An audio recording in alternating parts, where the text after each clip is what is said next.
বন্ধুরা, আশা করি তোমরা ভালো আছো, সুস্থ আছো। Shimul memorial north south school and কলেজের অনলাইন ক্লাসে তোমাদেরকে স্বাগত। ষষ্ঠ শ্রেণীর গণিত ক্লাস 3। আমরা এই ক্লাসে এই অধ্যায়ে আরো দুটো ক্লাস আগেই করেছি, অনুশীলনী 8 তথ্য ও উপাত্ত। তোমাদের সাথে আমি আছি উপস্থাপনায় আজকে নাফিস তাসনিম, সহকারী শিক্ষক গণিত, Shimul memorial north south school and college, Rajshahi. আমরা আগেও কিছু অঙ্ক করেছি, আজকে কি কি অঙ্ক আছে তা একটু আমরা দেখে নেই। নিচে 38 জন শ্রমিকের সাপ্তাহিক সঞ্চয় টাকায় দেওয়া হলো। এগুলোকে আমরা কি বলি? উপাত্ত বলি। যেসব তথ্য সংখ্যায় দেওয়া থাকে সেগুলোকে আমরা কি বলি? উপাত্ত। তাহলে এখানে মোট 38টা উপাত্ত দেওয়া আছে আমাদের। তাহলে তারপরে আমাদের কি করতে বলেছে সেটা একটু দেখি। এটা তোমাদের বইয়ের অঙ্ক, আশা করি তোমরা বই নিয়ে বসেছো এবং খাতা কলম নিয়েও বসে যাও। আমার সাথে কিন্তু অঙ্কটা তোমরা পুরোটাই করো। মানের ক্রমানুসারে উপাত্তগুলো সাজাও, সারিবদ্ধ করো ও গড় নির্ণয় করো। দেখো এখানে ক নাম্বারে অনেক কিছু করতে বলেছে, যে উপাত্তগুলো সাজাও, সারিবদ্ধ করো এবং গড় সারণীবদ্ধ করো এবং গড় নির্ণয় করো। তাহলে এগুলো তোমাদের ক খ গ এভাবেও থাকতে পারে। উপাত্ত সমূহের মধ্যক ও প্রচুরক নির্ণয় করো। তাহলে মধ্যক আর প্রচুরক নির্ণয় করাও কিন্তু আমরা আগে শিখেছি। আমাদের সর্বপ্রথম যে কাজটা করা লাগবে, আগে আমাদের ঊর্ধ্বক্রম অথবা অধক্রমে সাজিয়ে নিতে হবে। তো আমাদের এখানে কিভাবে সাজাতে হবে সেটা কিন্তু বলেনি। ক্রমানুসারে উপাত্তগুলো সাজাও। তো আমরা ঊর্ধ্বক্রম অথবা অধক্রম যেভাবেই হোক সাজিয়ে কিন্তু নিতে পারি। তাহলে দেখো এখানে প্রদত্ত উপাত্ত সমূহকে মানের ঊর্ধ্বক্রমে সাজানো হলো। এখানে মানের ঊর্ধ্বক্রম মানে কি? ছোট থেকে বড়, এবং অধক্রম মানে কি? বড় থেকে ছোট। তাহলে আমরা এখানে ছোট থেকে বড় সাজিয়ে নিয়েছি। চলো আমরা বোর্ডে সাজিয়ে নিই। দেখো আমরা যদি সমাধান করি তাহলে ছোট থেকে বড় আমাদের আগে সাজাতে হবে। সমাধান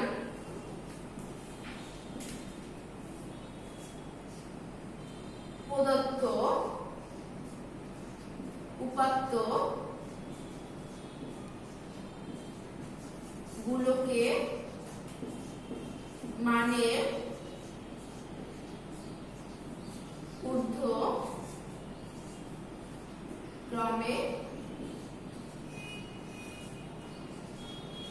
সাজিয়ে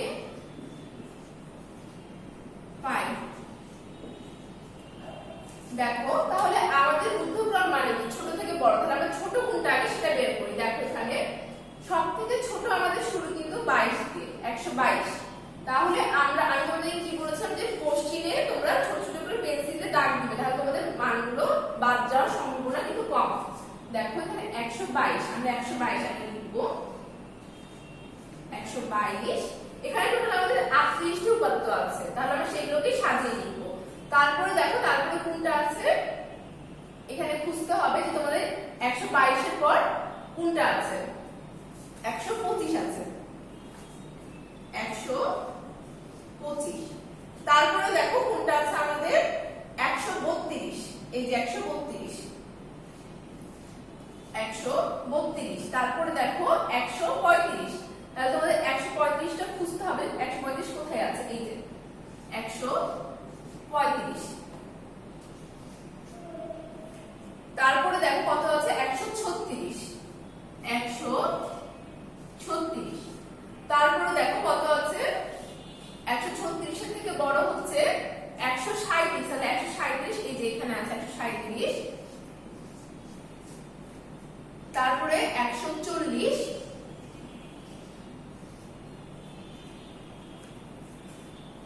এখানে দেখো 140। এরপরে আমাদের কোন সংখ্যাটা আছে? 140। 140 আমাদের আবার আছে, তাহলে আমরা সেটা লিখে নিব 140। এবার দেখো এখানে দেখো 140 তিনবার আছে। এরকম করে যেভাবে আমি তোমাদেরকে বোর্ডে দেখালাম যে টিক দিয়ে দিয়ে, সেভাবে তোমরা ছোট থেকে বড় এবং যে পর্যন্ত আছে 173 পর্যন্ত আছে তোমরা সাবধানে কাজটা করবে এবং ধীরে সুস্থে করবে। তাহলে তোমাদের আর ভুল হবে না। কিন্তু অবশ্যই পেন্সিলটা হাতে রাখবে, যেন তোমাদের অঙ্কগুলো যেন বাদ না যায়, বা সংখ্যাগুলো বা উপাত্তগুলো যেন বাদ না যায়। আশা করি তোমরা এটা বুঝতে পেরেছো যে কি করে সাজাতে হয় জিনিসটা। এরপরে দেখো আমাদেরকে কি বলেছিল কোশ্চেনে, যে সারণীভুক্ত করা হলো, উপাত্ত সমূহকে সারণীভুক্ত করা হলো। এখানে উপাত্তগুলো আছে 38টা। আমরা যেটা 38টা সাজালাম সেগুলো দেখে দেখে তোমরা এটা এখানে আমরা একটু কোশ্চেনটা দেখি।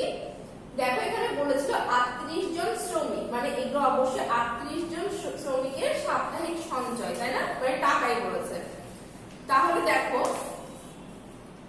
আমাদের যে সারণীভুক্ত আমরা করছি, শ্রমিক 9, 1 2 3 4 5 6 7, তারপরে এই যে সাপ্তাহিক সঞ্চয় টাকায়।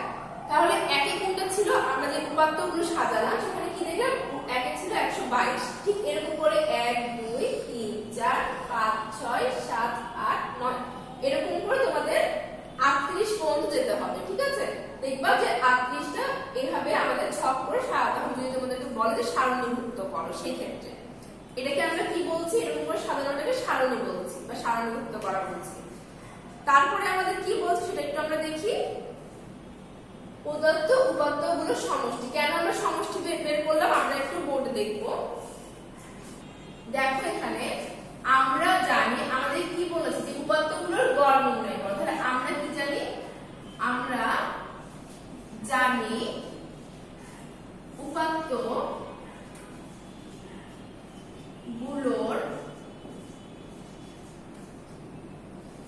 গড় সমান সমান উপাত্ত গুলোর সমষ্টি ভাগ উপাত্ত গুলোর সংখ্যা। ঠিক আছে, তাহলে এবার আমরা একটু স্লাইডে দেখি। দেখো এখানে উপাত্তগুলোর সমষ্টি মানে কি, আমাদের যতগুলো উপাত্ত ছিল সবগুলোকে আমরা যোগ করব। সমষ্টি মানে কি, একত্রিত করা। দেখো আমরা যে উপাত্তগুলো, এই ক্ষেত্রে আমাদের কিন্তু না সাজিয়ে লিখলেও হবে, যেটা আমাদের কোশ্চেনে দেওয়া আছে ওগুলোই আমরা যোগ করব সব। দেখো সবগুলো 38টাই আমরা যোগ করেছি। যোগ করে দেখো এখানে আসছে 5681 এবং উপাত্তগুলো মোট ওখানে কিন্তু বলে দিয়েছে যে 38 জন শ্রমিকের। তাহলে আমরা বুঝতেই পারছি উপাত্তগুলোর মোট সংখ্যা হচ্ছে 38। ঠিক আছে, এখন আমরা যে ইয়াটা লিখলাম, সূত্রটা লিখলাম যে উপাত্তগুলোর গড় সমান সমান উপাত্তগুলোর সমষ্টি ভাগ উপাত্তগুলোর সংখ্যা। তাহলে উপাত্তগুলোর সমষ্টি আমরা কত পেলাম, 5681 আর ভাগ 38। আর আমাদের এককটা কিসে ছিল, ওখানে কিন্তু ব্র্যাকেটে আমাদের লিখে দিয়েছিল যে এককটা আছে টাকায়। তাহলে অবশ্যই আমাদেরকে সেটা লিখতে হবে, টাকা। 5681 কে 38 দিয়ে ভাগ করলে হচ্ছে 149.5 টাকা। সেটা আসলে বলে দেখি। আমরা এখানে উপাত্তগুলোর সমষ্টি কত পেয়েছি, 5681 আর কটা আমাদের 38টা। তাহলে এখানে কি লিখতে হবে, টাকা। এখন আমরা এই ভাগটা একটু সাইডে করে দেখি। 38 5681, তাহলে কয়বার যাচ্ছে, একবার 38। দেখো এখানে বাদ দিলে কত হয়, 8। তাহলে এখানে আমরা 1 দিয়ে দিই, এখানে 16 হচ্ছে, তাহলে 8 বাদ দিলে কত হচ্ছে, 8 হচ্ছে। এখানে আমরা 1 দিয়ে দিলাম, এখানে হচ্ছে 1। ঠিক আছে, তাহলে আমরা এই 8টা নামিয়ে দিলাম। আমাদের এখন দেখতে হবে কয়বার যাচ্ছে। তাহলে 38 কে আমরা 4 বার যাই, তাহলে দেখো কত হয়, 32, 32 এ 2 হাত থাকছে 3, তাহলে কত হচ্ছে, 12 আর 3 এ 15।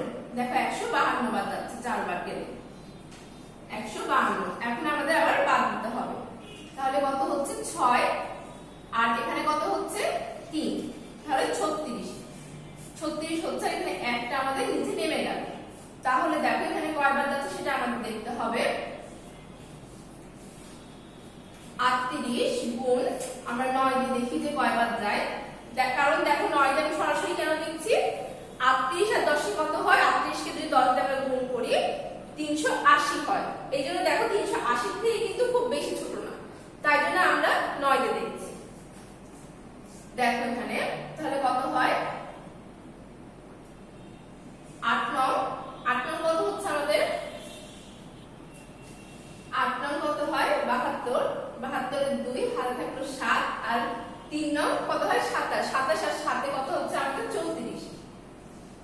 তাহলে 9 বাদ যাচ্ছে দেখো এখানে, তাহলে আমাদের কত হচ্ছে 342। তাহলে বাদ দিলে আমাদের কত হয় সেটা দেখো, এখানে যদি আমরা বাদ দেই তাহলে 11 আর হচ্ছে 11 থেকে 2 বাদ দিলে কত হচ্ছে 9।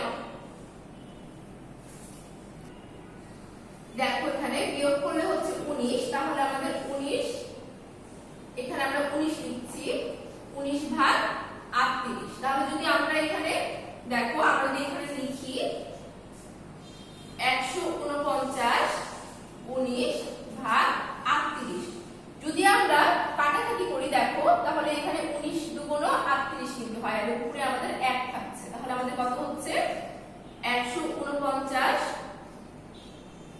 1 ভাগ 2। দেখো তাহলে আমরা কিন্তু এইটাকে পয়েন্ট দিয়েও লিখতে পারি, তাহলে আমরা এখানে লিখতে পারি 149.5 টাকা। তাহলে আমাদের এটাই গড় বেরোলো। তাহলে তোমাদের কি করতে হবে গড় নির্ণয়ের ক্ষেত্রে, যে সম্পূর্ণ সমষ্টিটা আমরা বের করব এবং উপাত্তগুলোর মোট সংখ্যা যে বের করব তখন সেটা আমরা ভাগ করে যেটা উত্তর বেরোবে সেটাই হবে আমাদের গড়। এরপরে দেখি আমরা কি বলেছে, উপাত্ত সমূহের মধ্যক ও প্রচুরক নির্ণয় করো। এখানে উপাত্তের সংখ্যা 38 যা একটি জোড় সংখ্যা। তাহলে আমরা কি জানি যে একটা জোড় সংখ্যা মধ্যক যখন একটা জোড় সংখ্যা হবে তখন আমরা কি করি, মোট উপাত্তগুলোকে আমরা ভাগ করি 2 দিয়ে, তারপরে যেটা বেরোয় সেটার সাথে আমরা 1 ঘর বেশি নেই, একটা বেশি উপাত্ত নেই, মানে অর্ধেকের থেকে 1 ঘর বেশি, তখন দুইটার গড়ই হয় আমাদের কি মধ্যক।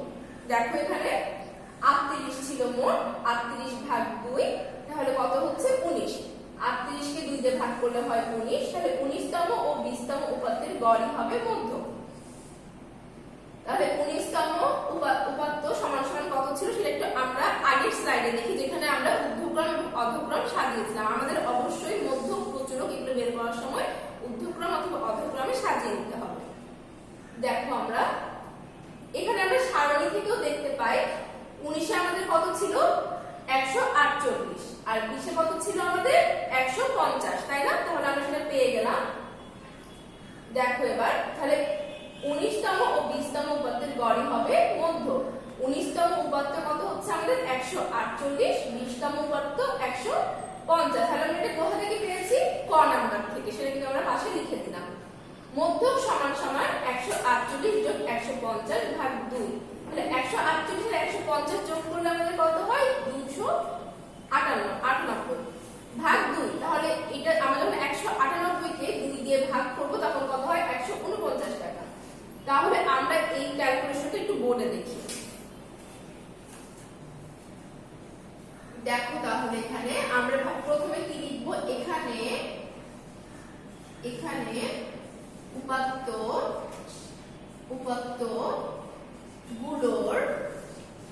গুলোর সংখ্যা 38 যা একটি জোড় সংখ্যা। ঠিক আছে, তাহলে জোড় সংখ্যা হলে আমরা কি জানি, অতএব আমরা লিখব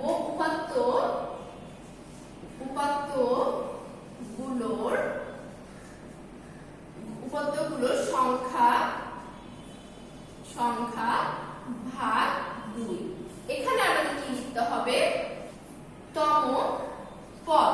ঠিক আছে, সমান সমান উপাত্তগুলোর মোট সংখ্যা কত ছিল 38 ভাগ কত 2, তম পদ। 38 কে 2 দিয়ে ভাগ করলে কত হয় 19।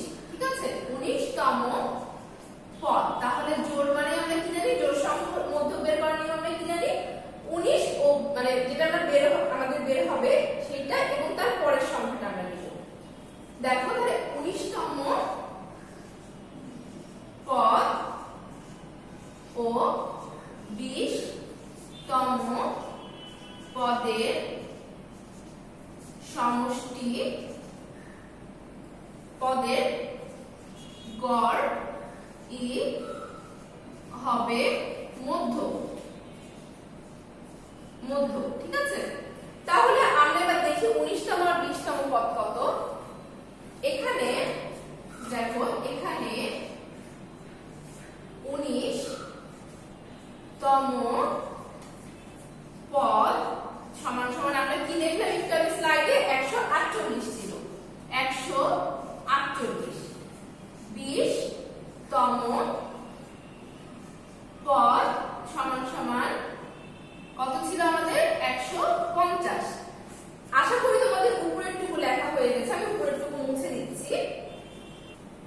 অতএব মধ্য সমান সমান তাহলে কি হচ্ছে আমাদের 148 আর 150 এর গড়। গড় মানে আমরা কি জানি, যে উপাত্তগুলো দেওয়া আছে সেটা সমষ্টি এবং তার সংখ্যার ভাগ। তাহলে এখানে কয়টি সংখ্যা হচ্ছে দেখো তো, আমরা 1 2, তাই না? 148 যোগ 150, যেহেতু দুইটা তাই আমরা 2 দিয়ে ভাগ করছি, তাহলে আমাদের কি হচ্ছে সেটাই আমাদের গড় হচ্ছে। তাহলে এখানে আমাদের একক কি ছিল বলতো, টাকা, তাই না?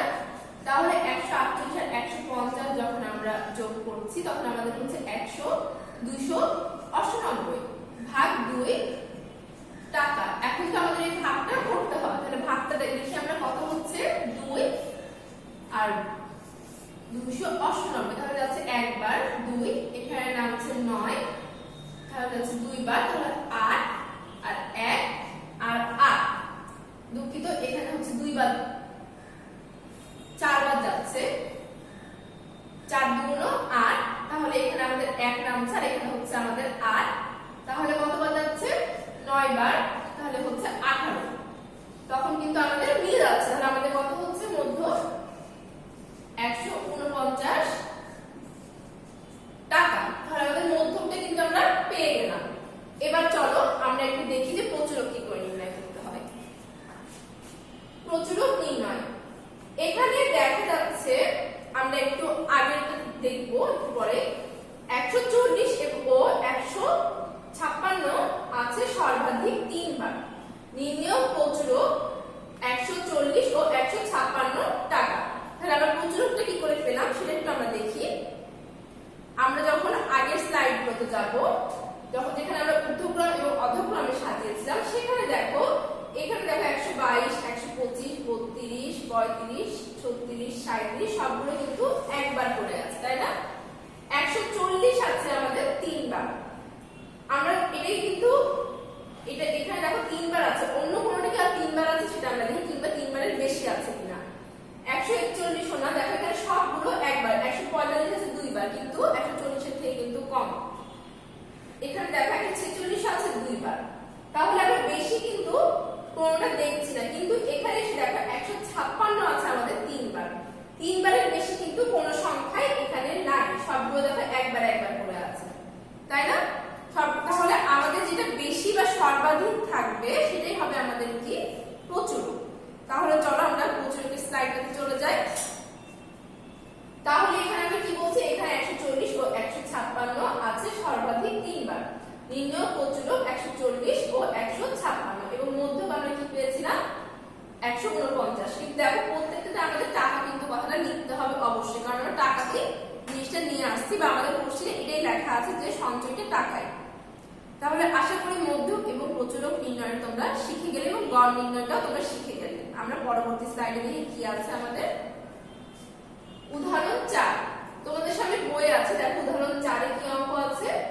কোন বিদ্যালয়ে ষষ্ঠ শ্রেণীর 20 জন ছাত্রের ইংরেজি বিষয়ে প্রাপ্ত নম্বর নিচে দেওয়া হলো, এদের প্রচুরক নির্ণয় করো। কোনো কিছু দেওয়া বা নম্বর বা কোনো কিছু সংখ্যায় দেওয়াটাকে আমরা উপাত্ত বলছি। এটা কিন্তু আমি বারবার তোমাদেরকে মনে করিয়ে দিচ্ছি, কারণ এই সংজ্ঞাগুলো তোমাদের জন্য খুব ইম্পর্টেন্ট। এখানে কিছু সংখ্যা দেওয়া, এখানে কিছু সংখ্যা দেওয়া আছে, দেখো এখানে 20টা সংখ্যা দেওয়া আছে।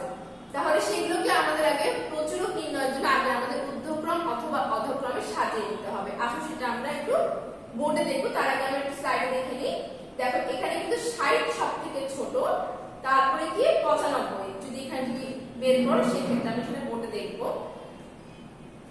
তারপরে আমরা এই কথাগুলো কিভাবে লিখলাম, এখানে কয়বার আছে সংখ্যাগুলো আমি তোমাদেরকে আগেই বলেছি, যখন আমাদের 2 মার্কের জন্য কোশ্চেন থাকবে তখন আমরা লিখতে পারবো যে এই সংখ্যাটা এতবার সর্বাধিক বার আছে, সংখ্যাটা এটার প্রচুর বা এই উপাত্তগুলো প্রচুর। কিন্তু যখন আমাদের 4 মার্কের জন্য থাকবে, মানে খ অথবা গয় থাকবে, সেই ক্ষেত্রে আমাদের এইরকম বর্ণনা করে কিন্তু লিখতে হবে, না হলে কিন্তু তোমরা মার্ক পাবে না, মার্কটা তোমাদের কমে আসবে। চলো আমরা সেটা স্লাইডে দেখি। দেখো এখানে সমাধানে তাহলে আমরা এখানে কি লিখবো, উপাত্ত গুলো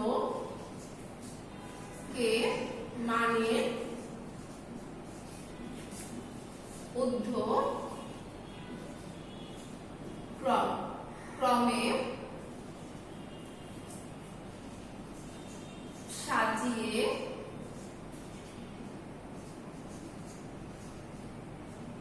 পাই। দেখো এবার তাহলে সব থেকে ছোট আমাদের কি ছিল, 60, তাহলে আমরা 60 লিখলাম। তারপরে কি আছে আমাদের, কি 60 আর আছে, দেখো 60 আরো একবার আছে, 60 হচ্ছে। তারপরে দেখো তারপরে আমাদের কি আছে, 71। তারপরে আছে আমাদের দেখো 71 এর পরে কত আছে, 75 আছে। 71 এর পরে আছে আমাদের 75। তারপরে দেখো 75 আরো একবার আছে। তারপরে কি আছে আমাদের 78 আছে। দেখো এখানে 78 আছে। 75 আরো একবার আছে, দেখো এখানে 78। তারপরে কি আছে আমাদের 78 এর পরে আছে 80। দেখো 80। দেখো এখানে আরো একবার 80 আছে। 80 কি আমাদের আর আছে, দেখো আরো একবার আছে।